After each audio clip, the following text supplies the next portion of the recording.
Welcome back to our channel Village वाली Teacher पे स्वागत है सभी का जीएस एंड करंट अफेयर की क्लासेस के साथ। तो चलिए, हमने बात कर ली थी सिंधु घाटी सभ्यता का, हमारा चैप्टर पूरा हो गया है। कुछ कंसेप्ट रह गए हैं उनके जो हरियाणा के एस्पेक्ट में पढ़ते हैं। अगर वो चीज़ें अगर आपको करनी है, आप हरियाणा के कोई भी एग्ज़ाम की तैयारी कर रहे हैं तो कमेंट बॉक्स में मेंशन कर दीजिएगा। मैंने ऑल कम्पिटिटिव एग्ज़ाम को ध्यान में रखकर करवाई है वो चीज़ें। अगर आपको स्टैटिक के अलग से पढ़नी है तो आप कमेंट बॉक्स में मेंशन कर दीजिएगा, तो हरियाणा के एस्पेक्ट में भी सिंधु घाटी सभ्यता को बता दिया जाएगा। तो हमने सिंधु घाटी सभ्यता इंडिया लेवल के अकॉर्डिंग पढ़ा है, क्योंकि वहाँ से लगभग क्वेश्चन हर एक एग्जाम में हमें देखने को मिलते हैं। तो सिंधु घाटी सभ्यता को हमने कवर कर लिया है। अब सिंधु घाटी सभ्यता के बाद शुरू होता है हमारा वैदिक काल। वैदिक काल के बारे में नॉर्मली बेसिक जानकारी मैंने चारों उपवेदों को करवा दिया है। उपनिषद कितने होते हैं? 108 होते हैं। और पुराण है, हमारे पुराण है 18 पुराण है। वेदांग है 6 वेदांग है। और वेदों के 4 उपवेद हैं। इनके बारे में हम पढ़ चुके हैं प्रीवियस वीडियो में। अगर आप चैनल पर नए हैं तो हमारे चैनल पर सर्च करके आप किसी भी वेद के बारे में एक्यूरेट जानकारी ऑथेंटिक बुक से बताई गई है, वहाँ से आप जाके ले सकते हैं। वीडियो को बिल्कुल भी स्किप मत कीजिएगा, क्योंकि हिस्ट्री को सीक्वेंस में पढ़ना पड़ता है। कुछ चीज़ें ट्रिक के साथ, कुछ कहानियों के साथ इंटरेस्टिंग वे में हम पढ़ने वाले हैं। तो चलिए बात करते हैं वैदिक काल। अब सिंधु घाटी सभ्यता हमारा ख़त्म हो गया है। सिंधु घाटी सभ्यता की जब हमने खुदाई की थी तो हमें पता था कि 2400 से 1700 ईसा पूर्व ये हमारी जो सभ्यता है ये पुरानी रही होगी। अब ये होगी 2400 से 1700 साल पुरानी थी सिंधु घाटी सभ्यता। नंबर 1 बात। अब इसके बाद ख़त्म हो गई। अब आता है हमारा वैदिक काल। हम पढ़ रहे हैं, हमारे इतिहास को जान रहे हैं कि इतिहास हमारा हमें कहाँ कहाँ से साक्ष्य मिले थे और क्या क्या चीज़ें हमें भारत के बारे में जानकारी देती है। ठीक है, अब वैदिक सभ्यता शुरू होती है सिंधु घाटी सभ्यता के बाद। और वैदिक काल को हम क्या है 2 भागों में बांटकर पढ़ते हैं, ऋग्वैदिक काल और उत्तर वैदिक काल। और आज की वीडियो में हम बात करने वाले हैं ऋग्वैदिक काल। हो सकता है 2-3 वीडियो में ऋग्वैदिक काल लंबा चले, तो पेशेंस बनाए रखिए। जहाँ से एक भी क्वेश्चन, आप चाहे कोई भी कॉम्पिटिटिव एग्जाम की तैयारी कर रहे हैं तो आपका एक क्वेश्चन भी बाहर नहीं जाएगा, क्योंकि बहुत सारे एग्जामों का निचोड़ है ये। आज तक वहाँ से बाहर कोई भी क्वेश्चन नहीं पूछा गया। हम पढ़ेंगे सिर्फ उतना ही, स्मार्ट स्टडी करेंगे जहाँ से क्वेश्चन बन सकते हैं। पढ़ने को तो ऋग्वेद के बारे में दुनिया भर की चीज़ें पढ़ लो, कभी ख़त्म नहीं होने वाली। तो हम हिस्ट्री को इस हिसाब से पढ़ेंगे जहाँ से ज़्यादातर क्वेश्चन बनने के चांसेस रहते हैं। वैदिक काल को 2 भागों में बांटा, ऋग्वैदिक काल, उत्तर वैदिक काल। इसकी जो डेट है ना, ये 1500 से 1000 ईसा पूर्व मानी गई है ऋग्वैदिक काल की। और जो उत्तर वैदिक काल है, यानी वेदों का काल जब खत्म हो गया उसके बाद शुरू होता है उत्तर वैदिक काल। 1000 से 600 ईसा पूर्व की बात हो रही है। 1000 से 600 ईसा पूर्व। सभी जो विद्वान है वो एकमत नहीं है इतिहासकार डेट का। ठीक है कि इतने साल पहले रही होगी, तो डेट कभी भी पूछी भी नहीं जाती, लेकिन हमें सीक्वेंस में स्टडी करते हैं तो डेट को याद रखना ज़रूरी है, नहीं तो भूल जाएंगे कौन सा काल उसके बाद शुरू हुआ था। अब बात करें हम ऋग्वैदिक काल। ऋग्वैदिक काल की मैं बात करने वाली हूँ। सबसे पहले हमने ऋग्वेद के बारे में पढ़ लिया है। ऋग्वेद सबसे पुराना वेद है, जिससे हमें पता चलता है, हमारे भारत की जानकारी हमें पता चलती है, और मूलतः संस्कृत भाषा में लिखा गया है। तो फिर बाद में ऋग्वैदिक काल में मैक्स मूलर आते हैं। तो ऋग्वैदिक काल में क्या है, मैक्स मूलर आए। क्या हो गया, मार्कर चल नहीं रहा।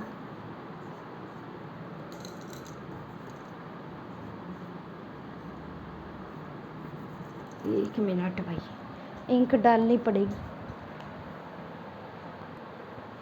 तो चलिए, इंक डाल ली है, बात करते हैं हम।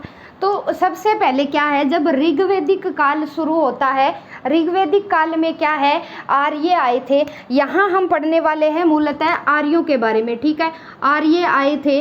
आर्यों का सबसे पहले खोज किया था मैक्स मूलर ने।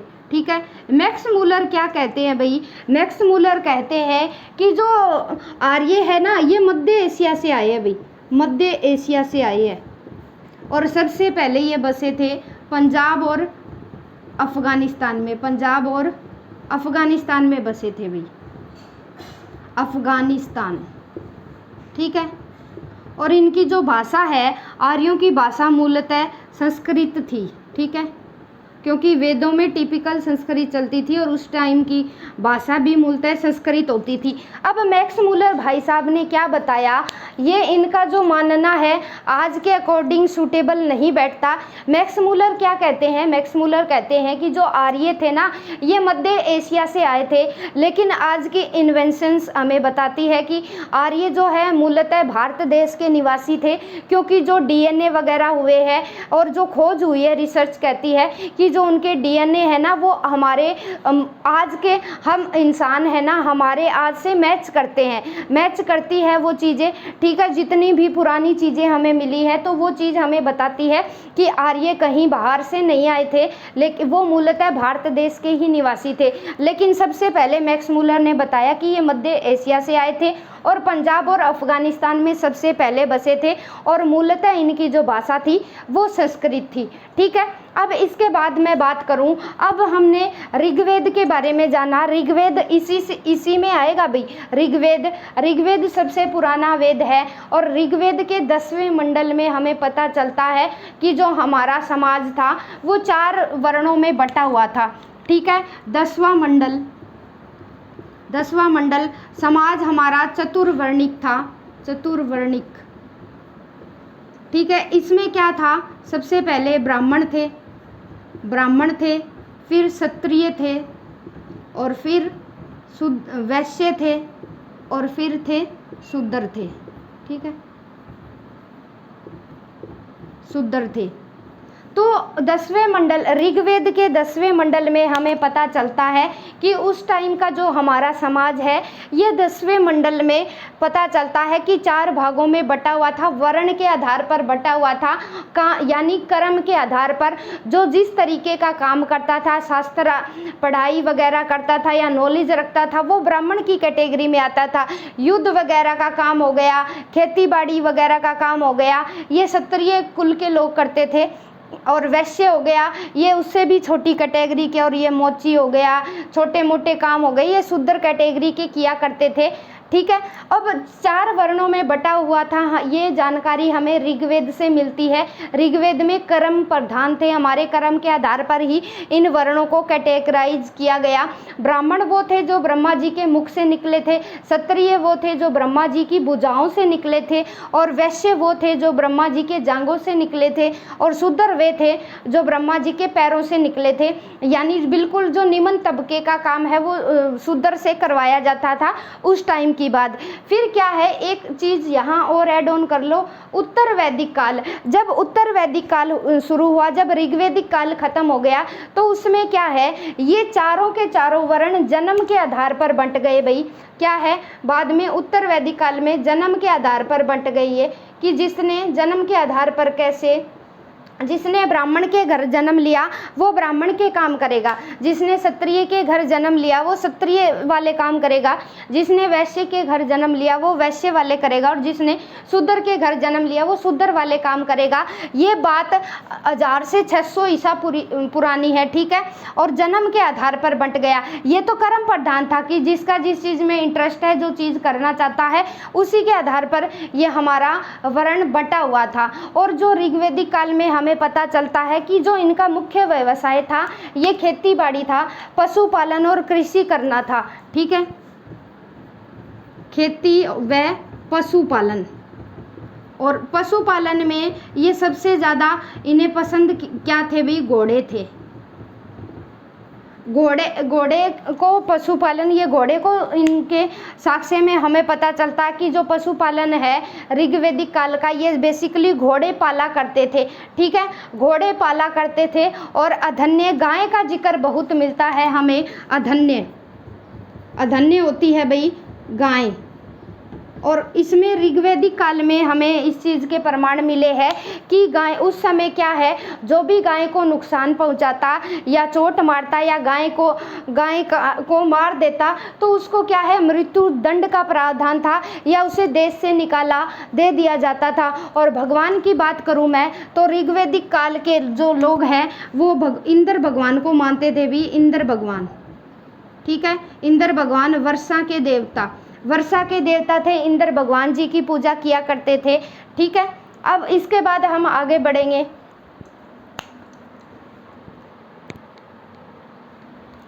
इंद्र भगवान की पूजा किया करते थे, घोड़े थे पशुपालन में, और गायें विशेष पूजनीय थी। गाय को किसी भी तरह का नुकसान नहीं पहुंचाया जा सकता था। और राजा होते थे, कुल जो ऋग्वेदिक काल का है वो परिवार जो थे पांच विभागों में बटा हुआ था। हालांकि यहाँ से क्वेश्चन नहीं पूछे जाते, तो ये चीज़ हम नहीं पढ़ेंगे। तो आगे चलते हैं,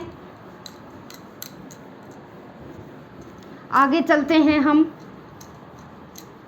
मैक्स मूलर को याद रखना भाई, मैक्स मूलर वाली बातें बहुत बार पूछ ली जाती है।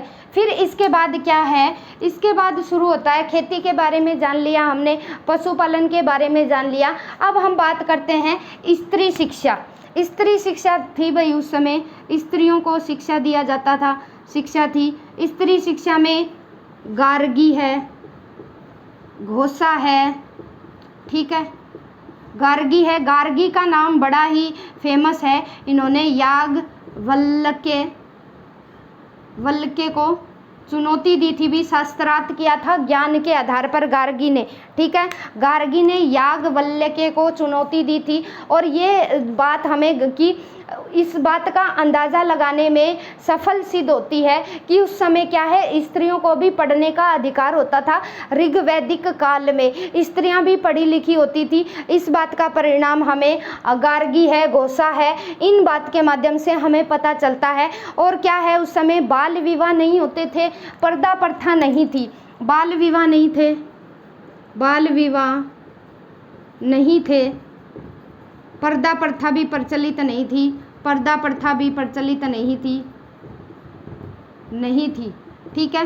पर्दा प्रथा भी प्रचलित नहीं थी। और जो विधवा विवाह का प्रचलन था भाई,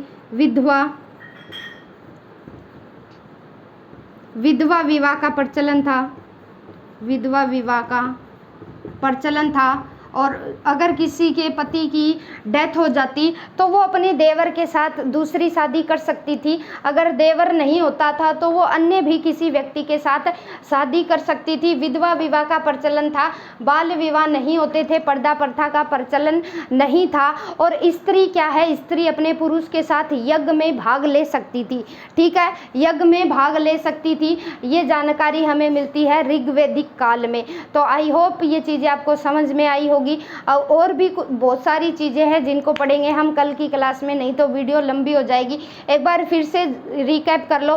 सिंधु घाटी सभ्यता के बाद शुरू होता है हमारा वैदिक काल। वैदिक काल को हमने दो भागों में बांटा, ऋग्वैदिक काल, उत्तर वैदिक काल। ऋग्वैदिक काल की एज की बात करें 1500 से 1000 ईसा पूर्व है। और उत्तर वैदिक काल की हम बात करें तो ये 5000 से 600 ईसा पूर्व की बात करते हैं। आज की वीडियो में हमने ऋग्वैदिक काल के बारे में जाना। ऋग्वैदिक काल के बारे में क्या है, आर्यों के बारे में ज़्यादातर वर्णन है कि आर्य है। आर्यों के बारे में बताने वाले सबसे पहले मैक्स मूलर थे।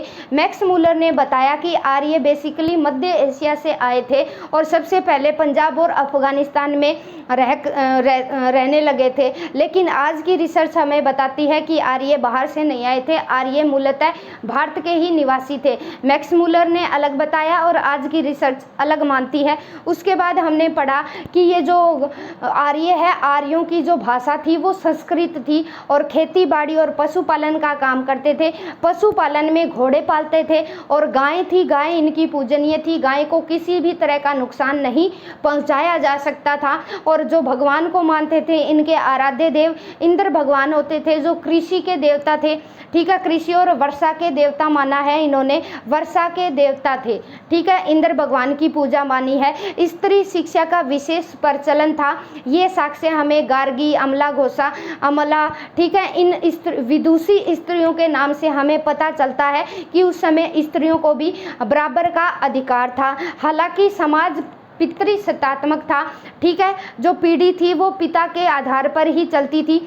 समाज पितृसत्तात्मक था, लेकिन स्त्रियों को भी बराबर का अधिकार दिया गया था, वो यज्ञ में भाग ले सकती थी, ठीक है। लेकिन उत्तर वैदिक काल में हम पढ़ेंगे, उत्तर वैदिक काल में स्त्रियों को वेद वगैरह हो गए, वेद नहीं पढ़ने दिया जाता था, उनके वेदों के अंग नहीं पढ़ने दिए जाते थे, उन्हें सिर्फ सुनने की आज्ञा होती थी। बाद में क्या है, हमारा समाज रीत से बिल्कुल पुअर होता जाएगा जैसे जैसे हम उत्तर वैदिक काल में जाएंगे। फिर मुगल काल में तो बिल्कुल दयनीय स्थिति हो जाती है। आज की टाइम में तो फिर भी महिलाओं की दशाओं में सुधार आ रहा है, लेकिन ऋग्वैदिक काल में बिल्कुल हमारा रिच कल्चर था। देखो यहाँ गार्गी है, वो एक विद्वान है, याज्ञवल्क्य के एक महान ऋषि थे, उनके साथ वाद विवाद करती है, शास्त्रार्थ करती है ज्ञान के आधार पर। तो ये चीज़ें हमें बताती है कि स्त्रियों का भी दर्जा क्या है, विशेष होता था, दोनों बराबरी के अधिकार रखते थे। तो कुछ बाकी बातें हैं जो ऋग्वैदिक काल की है वो पढ़ेंगे कल की वीडियो में। वीडियो को स्किप ना करके जाए। वीडियो कैसी लगी कमेंट बॉक्स में मेंशन ज़रूर कर देना, और लाइक शेयर एंड सब्सक्राइब ज़रूर करिए। Bye bye, have a nice day guys.